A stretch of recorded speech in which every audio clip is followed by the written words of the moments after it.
appear that the Member of Parliament for Assin North has also taken his seat. Absolutely. Which may indicate that he has not been served as yet. And we are just waiting for a lot more drama in Parliament, tonight. Right. Comrade Chichi, where does that leave us in the event that there's no agreement between the MPP and the NDC as to who sits where? How does that play out? If there's any constitutional provision that will help us, unravel or demystify this myth? Because clearly, we've never been here before. This is a novelty. How do we deal with this particular crisis?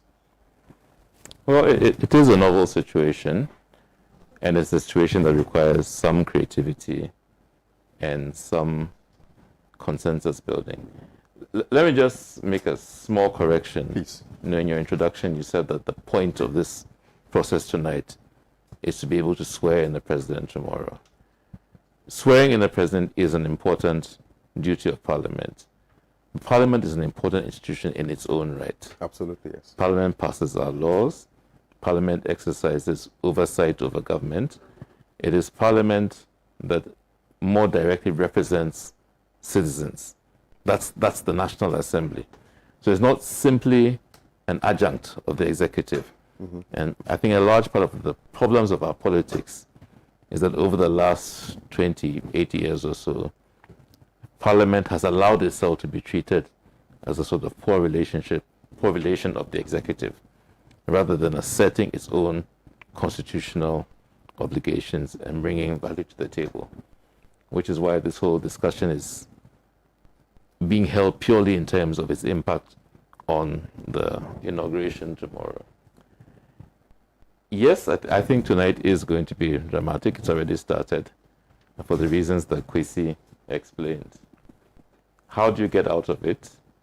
Well, I think that in creating a hung parliament, the voters, the electorate of Ghana, sent a message to the political class that we are tired of this situation in which Parliament is as I said, a poor relation of the executive, and that all that happens in Parliament is a rubber stamping of executive decisions. We would like to see a situation in which Parliament does the policy work, does the analysis, does the consultation with constituents about these policies and these laws and so on, and therefore drives an agenda. Now, if you're going to go that route, then the simple statistics of majority and minority are not enough to define how Parliament should operate. Yes, there's a clear 137, 137 or 137, 136 situation. But people need to be looking beyond just the drama of tonight to how we will function over the next 4 years. At this point in time, you would expect that there are conversations going on, perhaps behind the scene, right, between the two sides, about how we work this out in the interests of Ghana, not just competition for committee positions and so on between the two of us. You'd expect that there'll be discussions between the executive and Parliament about how we manage a completely new situation. Unfortunately, we don't get the impression that this is happening. Mm-hmm. We get the impression that it's still very much a winner-takes-all mentality, and that it is still very much a sort of strong-arm situation in which the party that currently has the presidency intends to impose its decisions on the party in opposition. And I think that's very, very unfortunate. Right. I think it's our politicians failing to read the tea leaves, failing to respond to the opportunity the voters have given them to begin to chart a new path for this country and to begin to change our politics. It's not too late, and perhaps it is the drama of tonight, the crisis of tonight, that might force a new thinking. But I certainly hope that in the weeks and months ahead, we will get to a more substantive politics, a more collaborative thing. I'm not saying that they should agree.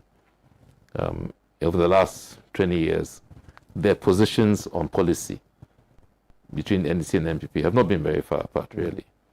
they've formed part of a consensus which is, well, what I would call on the right, but they generally describe as centrist.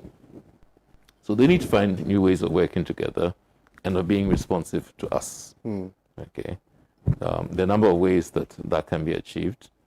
For example, just in the area of the political parties and the extent to which they build their own policy capacity and support their MPs in Parliament. Neither of them seems to have a very effective intellectual support system, think tank system, and so on. These are things that are going to need to change if the institutions are to remain relevant and if they are to remain legitimate. And I think that's a key issue, that as we sit tonight, our political institutions are in crisis. Right. Their legitimacy is in crisis. You know, we are at the point where the politics is being done in the streets because people do not feel that the establishment is responsive or even understanding of the issues that ordinary Ghanaians are grappling with. Okay, I'll leave it Right. there. But in order to educate ourselves, I just wanted to understand the process, because I do know that somehow we need to ensure that we finalize the process in Parliament by selecting the Speaker of Parliament to ensure that, you know, we'll be able to now swear in the president. That's why I was saying that one precedes the other. I'm not saying it's an offshoot of the process. So that's Okay, the yeah. No, you're right. I mean, Article 95 yeah, 3 or something yeah. says Parliament cannot do anything until the Speaker is sworn in. So first order of business is to elect a Speaker. Yeah. And that's what will happen starting from midnight tonight. You know, the Constitution provides that midnight tonight, old Parliament is dissolved, the presidency is dissolved. Okay, so we start with this by electing a Speaker, swearing all the new members of the House. They'll probably also sort of inaugurate the House leaders, majority, minority, whips, and all of that. And having done that, then they're in a position, because the president must be sworn in before Parliament. Right. So it is when this process is completed that you can swear in the president tomorrow. Mr. Pratt, there's a general consensus now on this table that we are in crisis, and how we resolve the crisis will determine whether or not we'll be able to swear in the president on the 7th. Do you see any way out in resolving this crisis for us to be able to swear in the president on the 7th of January, which is tomorrow? Well, I think it's far more than that. You know, how this crisis is resolved would affect many things. Okay. Not just the swearing in of the president, but how to generally govern this country. Because by midnight today, we would not have a president. Absolutely. You understand? The swearing in of the president is only the commencement of a new era, you know, and so on. There are several things that Parliament needs to approve. For example, how we spend our money, how we raise our resources, foreign relations, and so on. All of those will be threatened if these processes do not go ahead smoothly. You understand? Can you imagine a situation where in the next 24 to 48 hours, there's no president in this country? You understand? I mean, that presents a very serious position. And where you do not have a president and a vice president, the Constitution says that the Speaker, you know, is the next in line. Yes. And in the absence of the Speaker, the Chief Justice assumes office. Can we contemplate a situation where you have an election petition before the judiciary, and the head of the judiciary is also at the same time the head of state? I mean, that's quite a mess, you know. So I think that the mess just goes beyond the swearing in of the president and touches the very fabric of our society, all aspects of our society, and so on.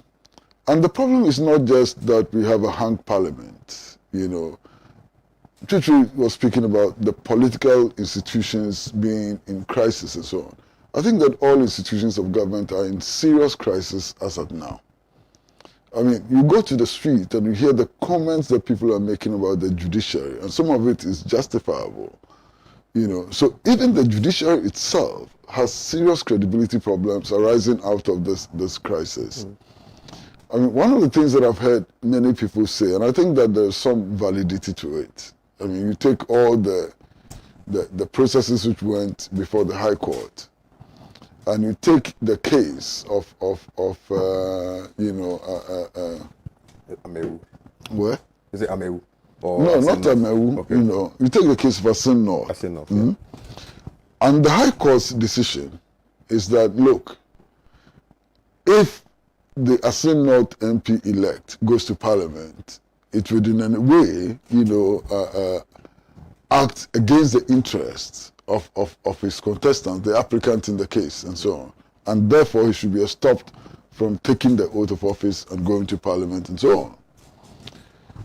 Then you have the case of Hohoy. not Hohoy. Okay. No. Techiman South, yes. Techiman South, Yes. where the High Court also has ruled that the people of Techiman South must have representation in Parliament by all means at this time. And therefore, it cannot place an injunction on the MP elect.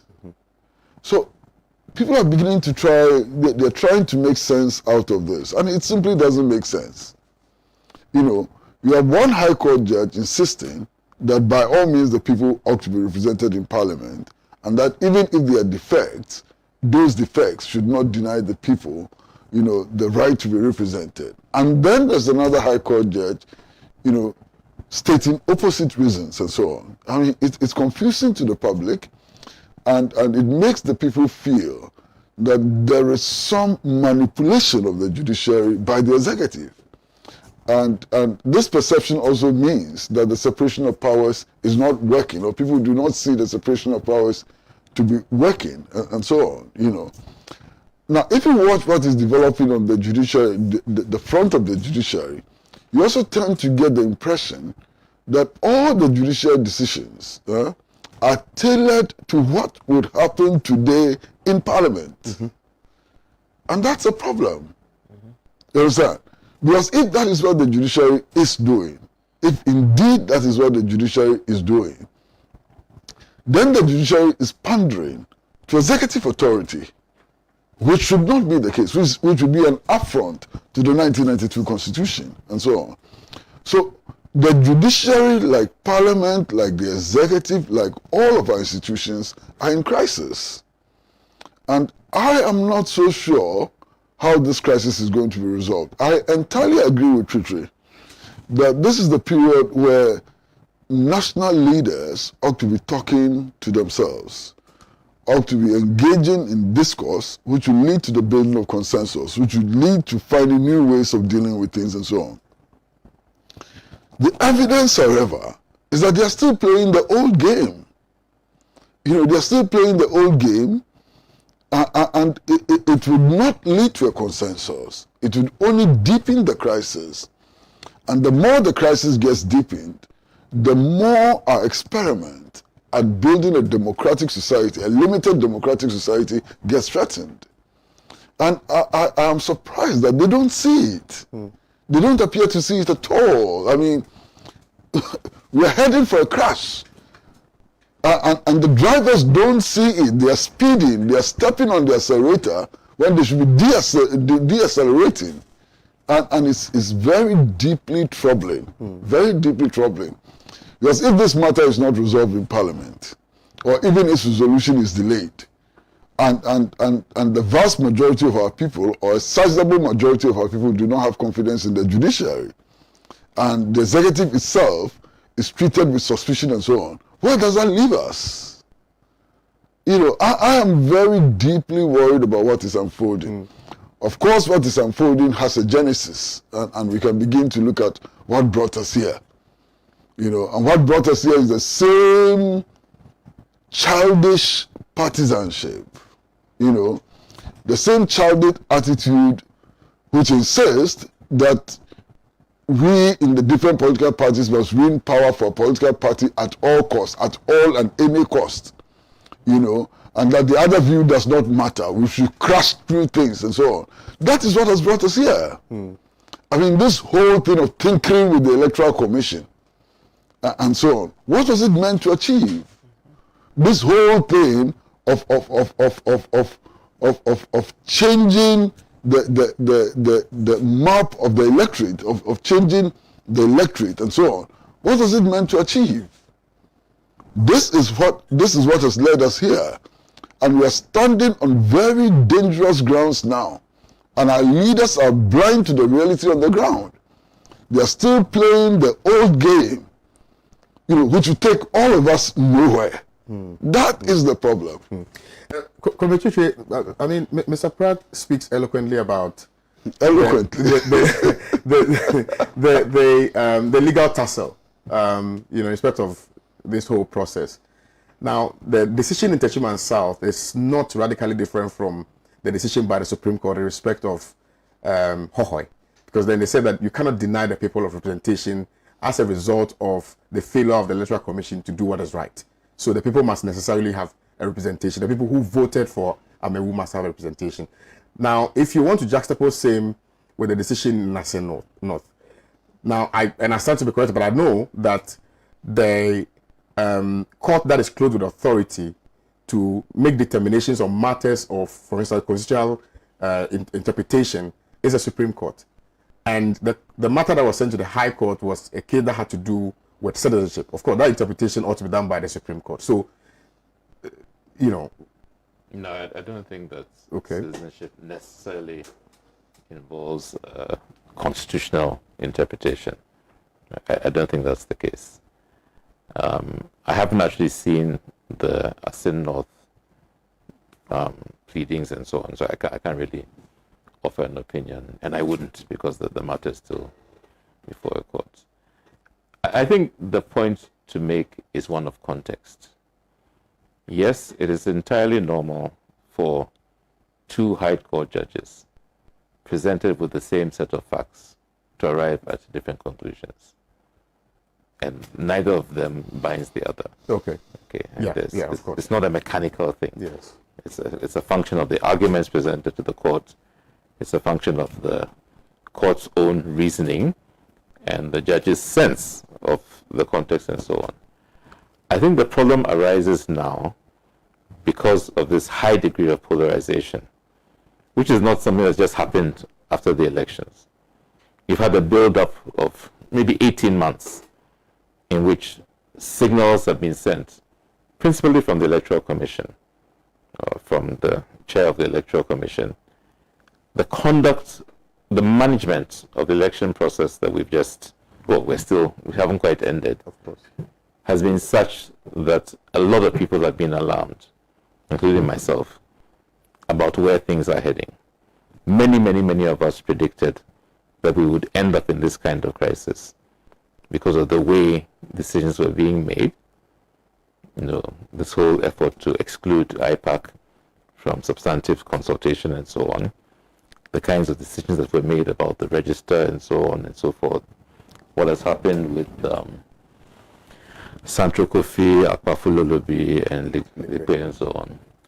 There's been a lot that suggests an effort to rig the election. Okay, so by the time you get to the point where the courts, matters are placed before the courts, the public was already polarized. The parties are already a disaster in terms of the polarization issue. There's very little room for discussion now. But the public is also highly suspicious of the entire process. And therefore, what would otherwise be a fairly normal thing that two judges disagree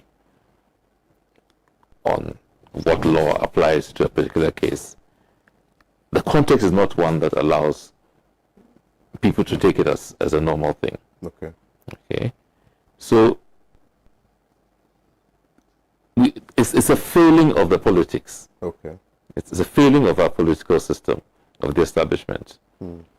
Are there ways in which you can reduce this? Yes, one of the obvious things to do is amend the Constitution so you don't have this tight gap. You finish the election, 1 month later, you're swearing people in. If you had a situation in which, the Speaker is elected tonight, and sometime in March, a new president is sworn in. If you disalign the two processes, you create some room for some of these processes to work out in a less frenzied atmosphere. Okay. So there are technical, administrative things you can do to ease the tensions. But fundamentally, it's a function of this polarization. And it's a polarization which is essentially about elites, the social elites and the different factions of the elites and their grasp on power. None of this discussion is being held in terms of how does this impact the ordinary man in the streets, and what housing will be tomorrow, what transportation will be available, what jobs are we going to create. Okay, it's about a small group of people and their interests. That may not be the way the players themselves actually see it, but that's the way it's appearing to the public. Right. And that's the danger that I see for the establishment, that it seems now so out of touch, Right. so deeply committed to a fight which most of us don't understand. And that's the truth. Most people don't understand the arguments that are being put before courts. They don't understand the debate. It's them and us. And it's getting more and more dangerous. And unfortunately, we've seen in this country that when you get to that point, the establishment forgets that there are other political players outside the system who don't have the tolerance that you and I might have for allowing these things to play out. Because they do impact on real life and death and livelihood decisions, issues for most people. And the more we raise the temperature, the more the credibility of the institutions is worn away, the more we're opening doors to things that nobody wants to see again. Well, so as the saying goes, justice is rooted in confidence. Confidence is destroyed if people leave the courtroom thinking the judge was biased. And from all indications, the perception out there is that the rulings that are emanating from the court are politically motivated. Do we have any basis in law and in fact to make the assumption that the decisions that are being reached by the High Court and the Supreme Court are politically motivated, just to achieve a certain expected end? They may not necessarily be politically motivated. Okay. But you see, in these matters, you are not always talking about facts. Okay. You are talking about perception. If the people believe, have reason to believe that these decisions are politically motivated, the facts do not matter. Because the people will act on the basis of their perception, rather than on the basis of fact. It may well be that these decisions are politically motivated. I'm not in a position to say. What is the evidence? It may very well be that they are politically motivated. They may not be politically motivated, but they are happening in circumstances which make people believe that they are politically motivated. And that's the danger. You understand? I mean, how do you explain to the man in the street, you know, who is as legally illiterate as I am, how two high courts can have two different interpretations of the same law? Of course, we do know that even on the Supreme Court, which is the apex body and so on, there are disagreements. And that is why sometimes the court is made up of 9 persons, sometimes 5 persons and so on. And they vote on issues because it's recognized that all judges will not have the same understanding of the law. They have different social backgrounds, they have different political understanding and so on. But how do you make the man on the street understand these difficulties, especially in this situation where the level of polarization is so very high? You understand? So very high. You know. But also in a situation where you have literally militarized the town. Yeah. Okay. It's difficult for people to accept that we're having a debate about a substantive debate about issues that affect you and me, when there's a man with a gun standing there. And we've seen that at polling stations, we've seen it at, you know, collation centers and so on. It is difficult for people to accept that this is an open, transparent, constructive political process. For most people, this is a power grab. Okay, and the legality of it, the constitutionality of it, and the public interest of it is a secondary matter. This is about elites. It's an elite. It's about which section of the elite gets power. And I'm saying that that's a very, very dangerous situation.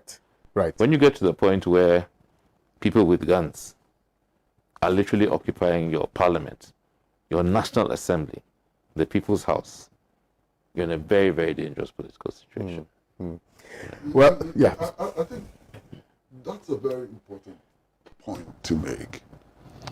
You see, for the whole of Ghana, we have about 30,000 policemen and women for the whole of Ghana. For that small space, Parliament House and its surroundings, tonight you have 6,000 personnel, 6,000 armed personnel. What message are you sending? Now, Parliament, the essence of Parliament is that it is the house of the people. Yeah. If you take the people out of Parliament, you desecrate Parliament. And that's what we've succeeded in doing. Now you're having a parliamentary activity to which the people of Ghana are banned. You understand? And the ban is being enforced by 6,000 armed men and women. That's a huge problem. It simply doesn't make sense. Now, this morning I heard some of the politicians explaining that this is happening because of the COVID situation. Do you need 6,000 policemen around Parliament House to enforce COVID regulations? It doesn't make sense. In any case, over the last 3 months or so, we've seen the same politicians going to political rallies of thousands of people who are not following COVID protocols. You understand? We've seen the same politicians mingling with people on health walks and so on, involving thousands of people without any protocols and so on. So it simply doesn't make sense. You don't convince anybody by hiding under the enforcement of COVID regulations to do what is happening in Parliament today. It simply doesn't make sense. And more, people on the street are getting the impression that there's a siege. That somebody is trying to grab power by all or any means. And that's a very dangerous situation. You understand? I hope that it is not too late to pull back, to engage.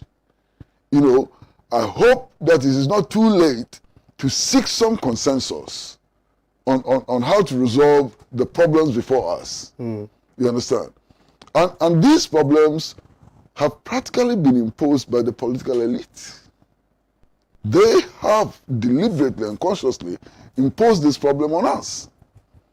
Through all the machinations about everything to do with elections, voters register, the referendum who didn't come on, everything has contributed to this stalemate. And unfortunately, if the situation gets exacerbated, many of those who are responsible for these problems would manage to escape the consequences. It is poor people who are going to suffer the consequences of what is happening. You understand? And perhaps this also will present us with some opportunity for reforming our political institutions and their processes. Perhaps, Well, thank you very much, Mr. Pratt. Let's come back now to Parliament and discuss this issue of having 137 for the NDC and 137 for the MPP. And, in the event that the NDC decides to be very radical, what happens? Because I'm reading Article 93(1), which says, there shall be a Parliament of Ghana which shall consist of not less than 140 elected members. I stand to be corrected, but the presumption here for me is that you would need 140 members of Parliament present to even go through the process of electing the Speaker of Parliament. I stand to be corrected. I'm not sure. No, that's wrong. There's a total misinterpretation of that clause. What that clause simply says is that you cannot constitute parliament with less than 148 members. Yes. That is not the quorum for carrying on business. The real quorum is 1/3 of members, which is about, I think, 91 or 93, members.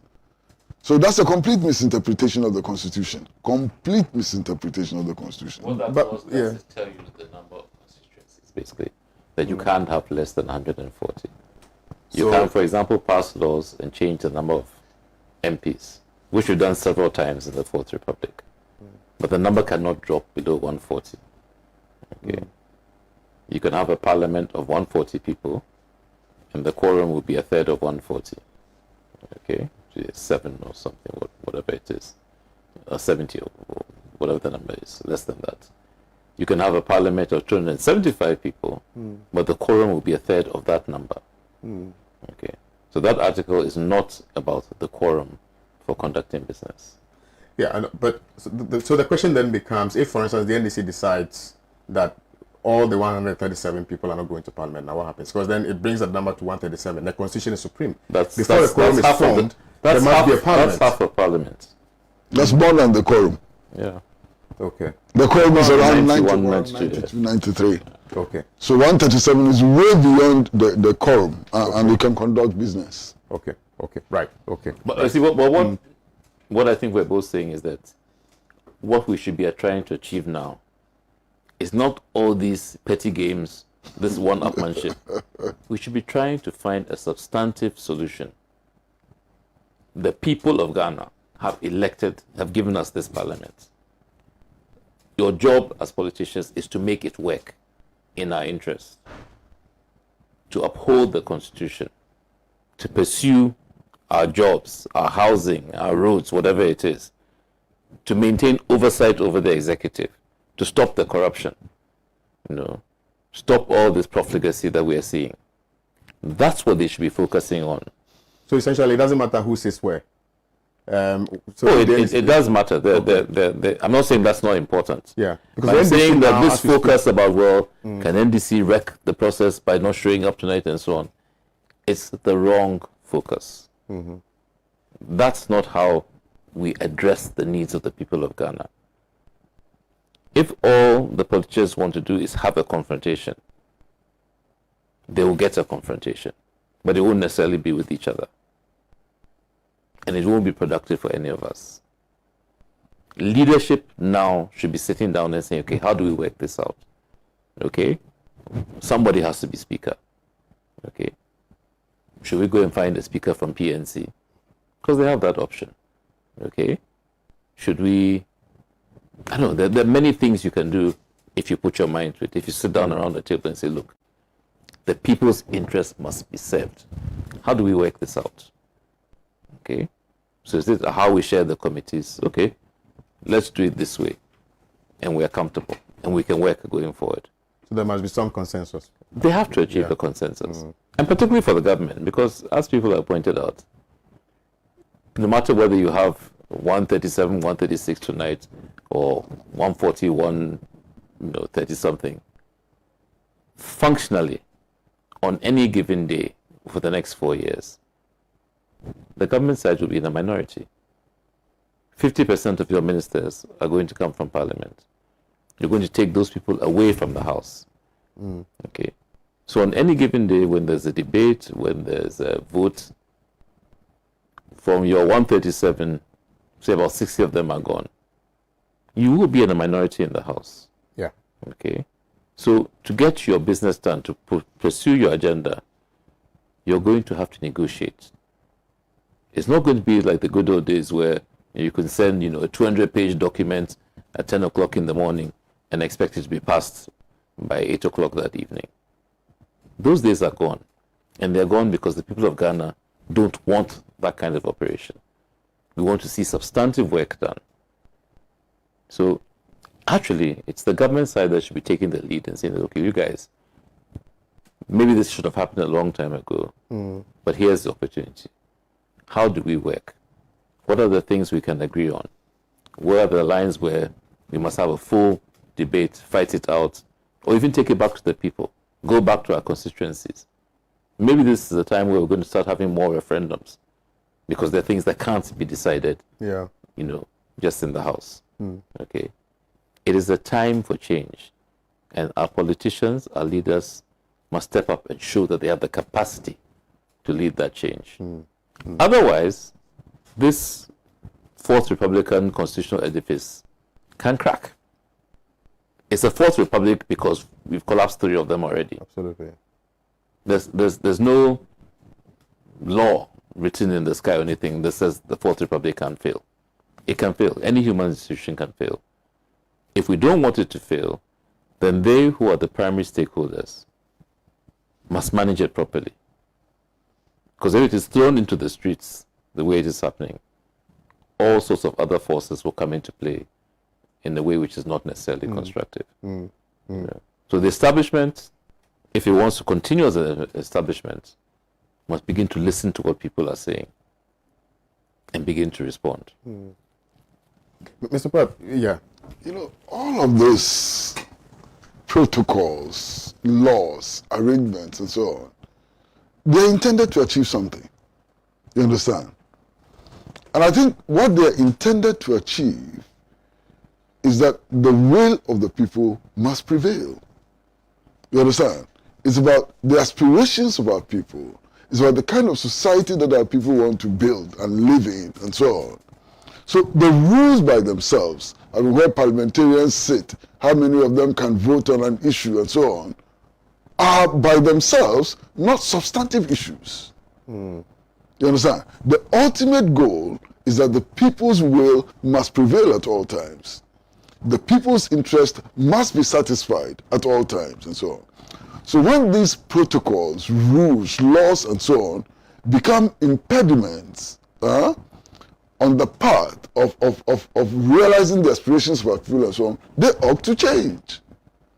The Constitution itself, I mean, which is supposed to be the basic law of the country, which is the superior law of the country and so on, by itself doesn't make any meaning, doesn't make any sense, unless it is related directly to achieving the aspirations of our people. And what are the broad aspirations of our people? Every sane, rational, normal human being, wants to have access to potable water. We need water to survive. We need water to bath. We need water to drink. We need water to cook and so on. Access to water is important. And if you have a constitution which does not address the fundamental need of the people in society for water and so on, what is the value of that constitution? All of us need to transfer knowledge from one generation to the other for our survival. And we need to work on improving that knowledge. I'm talking about education and so on. If you have a constitution which is totally irrelevant, or rules and regulations which are totally irrelevant to the pursuit of this aspiration of our people, what is the value of that regulation and so on? You understand? All of us aspire, we need to eat. We need nutrition. We need to eat good food in order to survive, nutritious food in order to survive. All of this tinkering, all of this dancing around, all of this insistence on rules and so on, how is that related to our need, to eat nutritious food? Not just any food, but nutritious food. You understand? We live in a world which is very harsh. I mean, there are volcanoes, there are earthquakes, there are rains, there are sunshine, and so on. Very harsh environment. And we need to protect ourselves against this environment. That's what, of course, that's why we need a certain quality of housing. And a certain quality of housing for everybody. Every human being needs the same level of protection from the environment.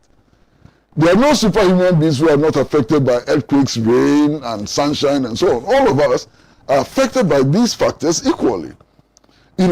So the equitable distribution of housing and so on is an important need of our people. How do all of these regulations, who sit on the right and who sits on the left and so on, how do all of this manifest in the realization of that aspiration of all of our people? That's what we're talking about. If you reduce it to just who sits on the right and who sits on the left, and what is the quorum of parliament and so on, we'll be missing the point. You know, do you know that in spite of all these disagreements and so on, do you know that in spite of all of these disagreements about who sits where and so on, Parliament and the executive have approved for themselves new salaries under the Article 71. They have no problem. In spite of all this confusion and so on, the two sides have come together and agreed that this is the salaries we should be paying ourselves. And for them, every 4 years, they will review their salaries. You understand? Every 4 years, they will make sure that they live in decent houses and so on. So that's how we should be looking at the unfolding situation. And if you look at the unfolding situation from this perspective, then you can see the gravity of the mess that has been created by this blatant attempt to grab power and to hold on to power at any cost. That's at the bottom of all of this discussion. You understand? How to get power and to hold on to the power, regardless of what the aspirations of our people are. You know, this morning I was making this point somewhere else. And I think a lot of people do not in their thinking and appreciation of the current situation get to that point. As we sit here, any time from now, electric power can be switched off. Any time from now. We are indebted to power producers, independent power producers. About 3 months ago, we were indebted to them, you know, to the tune of $1.7 billion. Nobody's thinking about that. No matter who grabs power, that problem is waiting for a solution. Yes. Understand? That problem is waiting for a solution. How do you raise $1.7 billion to keep the lights on? And in the modern world, you cannot do anything without electricity. Education, health, everything is dependent on electricity. And we have this huge crisis that is confronting us. You understand? So, this grabbing of power, holding on to power and so on, how does that relate to the eminent need, to the important need of our people, our society, for generating power? What does that mean for us? All of our utility companies are in deep crisis. They are riddled by debt and so on. There's a huge hole in the national budget. The deficit is growing. You understand? How do we deal with that and so on? These are the issues before us. You understand? Yeah. Very interesting perspective there. But how would this new parliament, the 8th parliament, help in addressing some of the issues that have been raised by Mr. Pratt? By focusing on those issues. Rather than focusing just on their sort of petty contradictions. Look, and I think that's a job that you guys in the media also need to do. How you cover these events is important, because you need to help people focus on the question, what is my interest in what is happening here? So we're going to have, you know, all the drama that we're expecting tonight. Then tomorrow we'll have the pomp and pageantry, all the African heads of state flying in their planes, traffic is blocked for the whole day, there'll be front on from and all those things. Big events, pomp and pageantry. People need to know that this pomp and pageantry and this drama tonight, just 2 weeks ago, cost 8 people their lives. Absolutely. Children were killed to achieve this end. We're erecting this 8th parliament and so on. We're erecting it on the blood of children who were killed for nothing. Okay? And that's what our leaders should be focusing on. That's what our MP should be thinking of. This has been the cost of maintaining this institution. I'm not saying that there aren't other costs, like Kwesi just pointed out.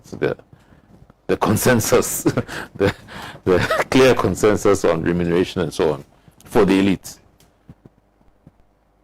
But where we're sitting today, what's happening tomorrow? 8 people were shot. I'm not hearing that in the official discussion about how we move this democracy forward. It's about fighting for different sides of the aisle. Okay, so fight, you get your side of the aisle. Then what? Then what? I was very glad that, for example, Honorable Haruna Atta, not Atta, Haruna Idrisu, in his comments the other day, drew attention to this fact. They've had a State of the Nation address in which we're being told everything is rosy and glorious.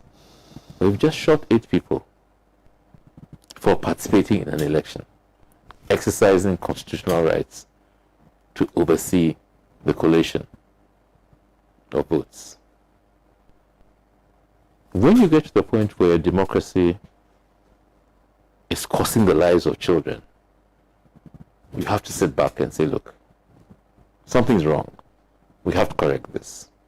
It's not about the 275 of us in Parliament and the 200 people who will be in government and the, however many judges of the Supreme Court there are and so on. It's not about the establishment. We are here to serve the community. And the process of deciding who serves is killing that community. Something is wrong. So if you ask what can Parliament do about this situation, they should focus on the issues. Parliament itself should be opening an inquiry. They should have done it by now. There should have already been a parliamentary inquiry into electoral violence. Why were so many people killed? Why are there so many reports of, gunfire at collation centers? Why are there reports of people being, returning officers being forced at gunpoint to declare a certain set of results and so on? Why is this happening? Because it's clearly not sustainable. So if Parliament is interested in addressing these problems, they should. They have the power. They have the new salaries that we're giving them and so on. They should address the issues. And let's move forward. But that's the ideal situation. In reality, cannot be achieved. No, what else are we there for? I'm very, very serious. I'm not being dramatic. Yeah, of course. Yeah. If our institutions will not address our problems, why are we supporting them? What does your average Ghanaian get from tomorrow's event? With the traffic blocked and everybody wearing kente and people performing around the quadrangular parliament and so on. How does that change anybody's standard of living? That's not why we are invested in this process and invested in stomaching some of the nonsense that is involved in public life, no matter who's in power. There's always a certain amount of, quite frankly, bullshit. But people stomach it because we hope for something at the end. So if you feel that that's the ideal situation and they can't deal with it, then our problem is much more deep than. Right. Mr. Kwan, let's come to the names that have come up for speakership and what they bring to the table. I know and I've heard that the NDC has presented Alban Babin, and we also know that Professor Michael Pay is still in the race. What do they bring to the table, both of them? Well, before I attempt to deal with that, I think that there are a couple of fundamental issues that we need to look at. Right. You understand? I mean, a lot of people take this deformed democracy that we are practicing, for granted. A lot of people think that it was through the fiat of some benevolent person and so on that we got this dispensation. It is not true. there were battles which were fought for this dispensation. People lost their lives, in the fight for the restoration of the multi-party democratic system. Some people went to jail, some people had to go into exile and so on. People suffered, people sweated, people lost blood and so on to get us to this dispensation. And I'm getting increasingly worried about the erosion of some of the gains of the struggles of the 1970s, 1980s, and 1990s. I'm getting seriously alarmed about the erosion of the gains of the struggles. What do we see? Today, in 2021, we are banning demonstrations. I mean, I simply can't wrap my head around it. Banning demonstrations. When indeed, in 1992, we managed through popular protest and agitation and so on to insert the right to demonstrate in the Constitution. And if you read the 1992 Constitution, the right to demonstrate is unfettered. There is no fetter to the right to demonstration. In fact, the fetters were introduced by the Public Order Law. You understand? And the Public Order Law, we are told by people like Tutu Opoku and the rest who have read the law, that is inferior to the Constitution, the provisions in the Constitution. Now we've come to the point where we're actually banning demonstrations. You understand? The press freedom we have today and so on, did not just come about. We fought for it. You understand? Yeah. Charles Reku nearly went to prison when he established Radio I and so on. You understand?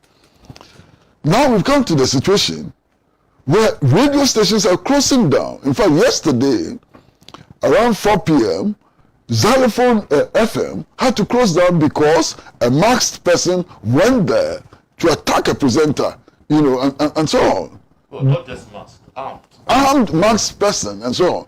So we're even losing the grounds, for free democratic expression. And we should be worried about that. Well, we're learning that there's a little scuffle in Parliament, where members of Parliament, it appears, are in disagreement as to who sits where, etc. I think this is the issue fundamentally that we've raised here on the show. Hopefully cool heads will prevail so that the process can go on smoothly. If it's going to continue like this, then I started to think what will happen, because we necessarily must try to elect somebody to lead Parliament. So hopefully cool heads will prevail. But let's come back into the studio. Mr. Paddy, you're making a very important point before the footage came. Well, the point I'm making simply is that, the democratic rights that we fought for and gained, they are being eroded in this crazy situation of power grab. We're losing the democratic space. You understand? Yeah. And that should be worrying for every Ghanaian. Yeah. And this is not an MPP issue, it's not an NDC issue. All of us as Ghanaians should be interested in protecting the right to free expression and extending the boundaries of freedom. You understand? If the situation leads to crossing that gap, we should be worried. And I'm very deeply worried because under our very eyes, the freedoms that we have enjoyed and taken for granted are being eroded systematically, consciously, and so on. Because a section of the elite want to keep power forever. It is not in anybody's interest. And we should focus a lot more attention on these, other than who becomes speaker and who is not speaker and so on. You understand? I mean, frankly speaking, what difference does it make? What difference does it make if Justice Doche is speaker, or if Professor Aaron Makoko is speaker, or if Freddie Blay is speaker, or if Aban Bagwin is speaker? What difference does it make? You understand? I have some problems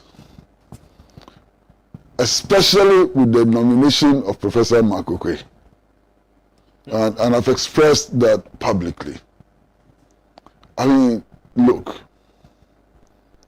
and I'm not the only person who has seen this video. The man can barely carry himself. Barely carry himself. Clearly, his physical condition is in a terrible state. And I've heard people say that, oh yes, his physical condition is not good enough and so on, but his intellectual capacity is intact and so on. Is he the only person with that kind of intellectual capacity? Why are we doing this? Why are we doing this? Are we saying that of the 30 million people we have in Ghana, Professor Mark Okoye is the only person who can become Speaker of Parliament? What is the justification? And these are the things that lead people in the public to think that there may be other motives other than competence and the pursuit of their interest in these elections. You understand?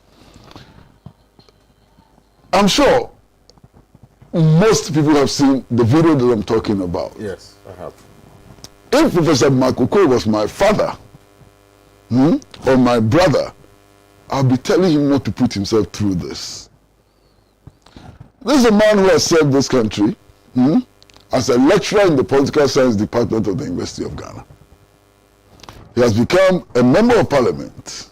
He has become an ambassador. He has become a minister. He's become so many things. What service again does he want to render which he has not already rendered? What is the point? Why punish him like this? Why not give him some time to rest? To have some dignified rest and so on. So I'm sitting back and wondering what went into his selection.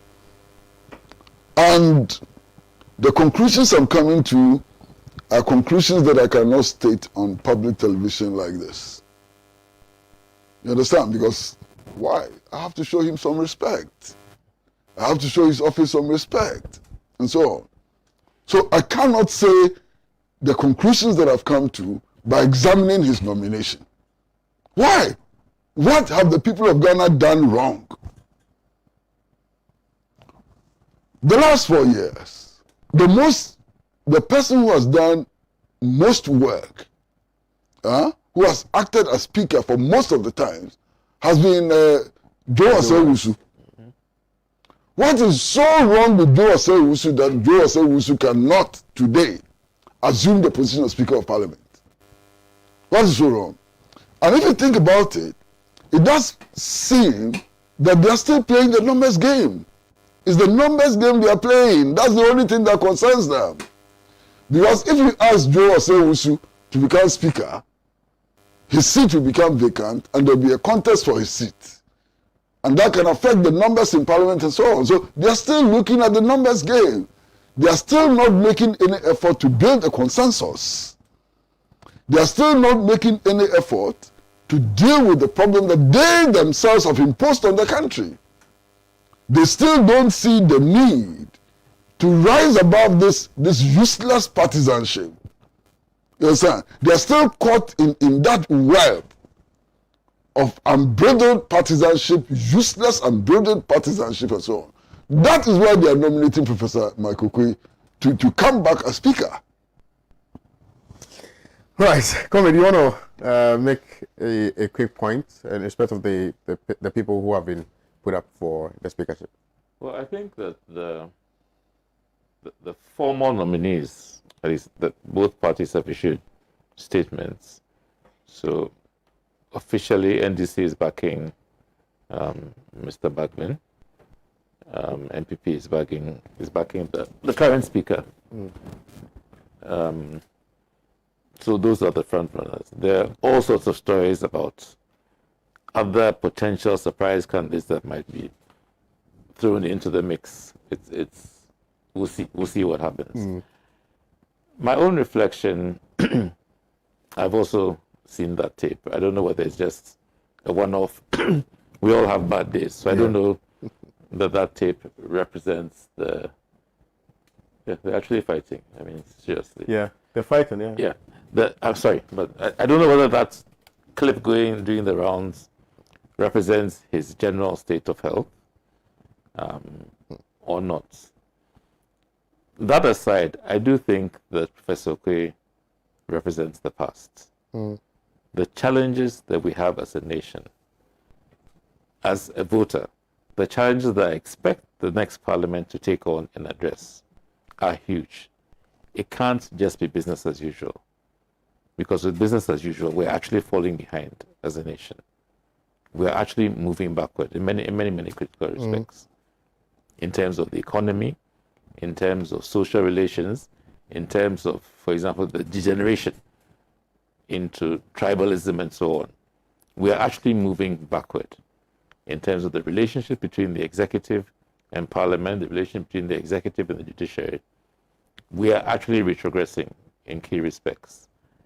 I am an ordinary citizen. I have no power to set agendas for parliament. But as a voter, my expectations, my sense of the task facing the next parliament is one that I don't think Professor Okoye can drive. He represents a different tradition of parliamentarism. Right. I think we need a much more activist, Right. a much more assertive, and a much more consultative parliament. We need a parliament that actually begins to engage citizens much more than they are doing. Right. I mean, you have to ask yourself, why is it that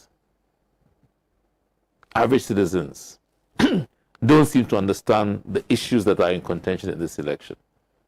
So it's come down to raw emotion on either side. Somebody is not educating the public. Yes, you have NCC and so on. The Parliament itself has a duty to explain the electoral process and the validation, the legitimation process that they go through.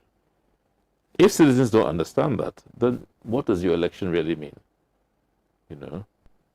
So that's a task. As I said, the question of negotiating more space with the executive, improving accountability from the executive to the parliament, improving consultation. We don't yet have a situation in which MPs hold regular town hall meetings on policy issues. Every once in a while they do sort of a road trip and go and talk to people. But there's not enough of that by any means.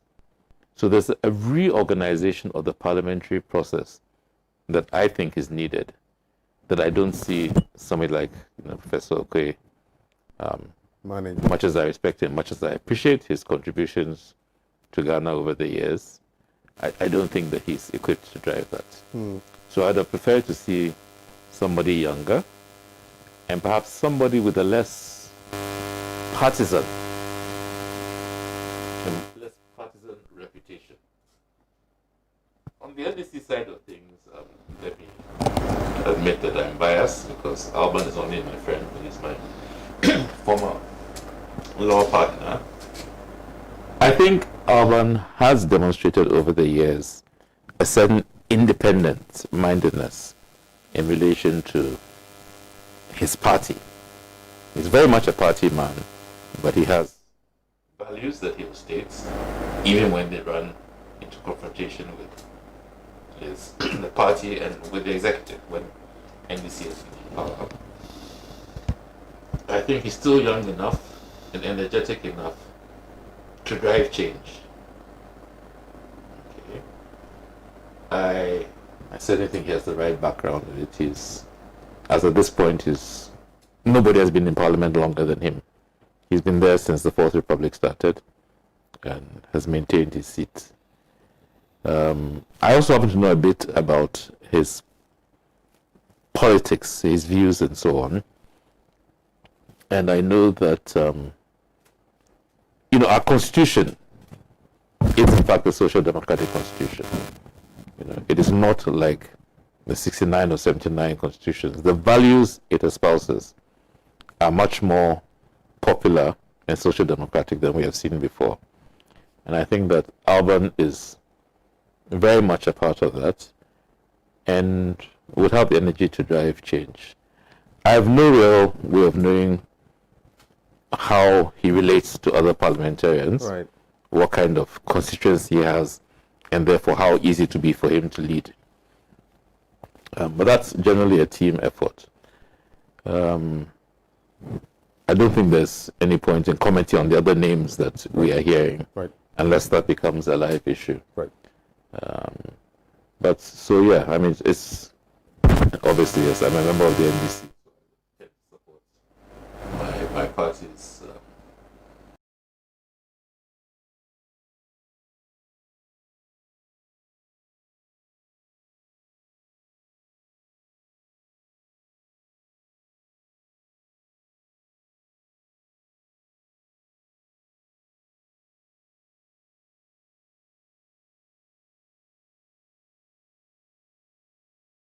in the chamber with the rest of them. It remains to be seen if he will take part in the vote. Now, the other thing is, even as we speak, there is no speaker on the chair right now. And so the mantle will have to fall on the shoulders of the two leaders on both sides to try and bring some order and sanity back into the Chamber of Parliament. But what we can report right now is that there have been scenes of chaos, scenes that were unseen before today, never seen, I beg your pardon, in Parliament before today, scenes we have seen today. We've seen that from other parliaments across the world, but here in Ghana, this is the first time our MPs have almost physically engaged each other in a fight. But the good news also is that it didn't degenerate.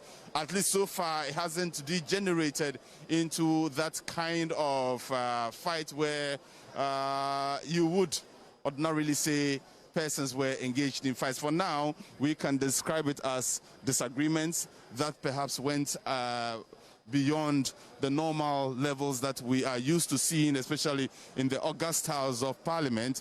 And calm is beginning to be restored as I see the... Well, so at this point in time, even when you are reporting, you are cautious using these words majority and minority, because it is unclear at this point who actually is the majority or the minority in Parliament. It is only after the voting that we will be able to tell. And so at this point in time, even for us here, we are very cautious in the use of the words majority and minority in respect of the two sides of the House. Because, again, even though the NPP has been claiming ownership of the independent parliamentary candidate who won in the Offenso constituency, constitutionally he cannot declare himself as a member of the MPP in Parliament. He can vote for the NPP and the agenda the NPP seeks to promote in Parliament, but definitely cannot put himself out as a member of the MPP. The day he does that would mean that he would have inadvertently declared his own seat a vacant seat, and that would have to call for a by-election. So, George, this is what I can report for you to you for now, that there has been some fisticuffs here in Parliament House, but calm has returned. Okay, all right. Thank you very much, Abdul Hai Mumin, and that's Abdul Hai Mumin reaching us from Parliament House within the chamber itself.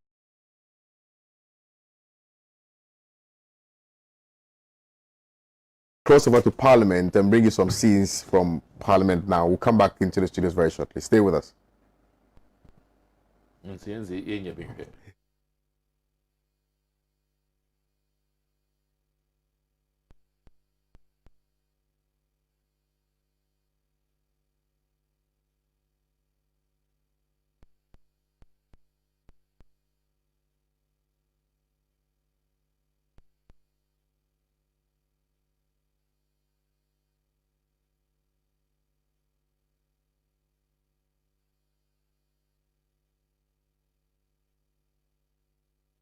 The Ghanaian people was sending a signal to us in the body politic that they expect us to work together.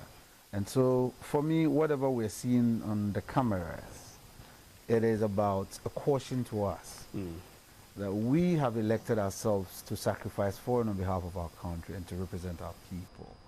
So we must do so in the spirit we call the Ghanaian spirit. And so this is some of the, what I see is just for the optics. I'm sure when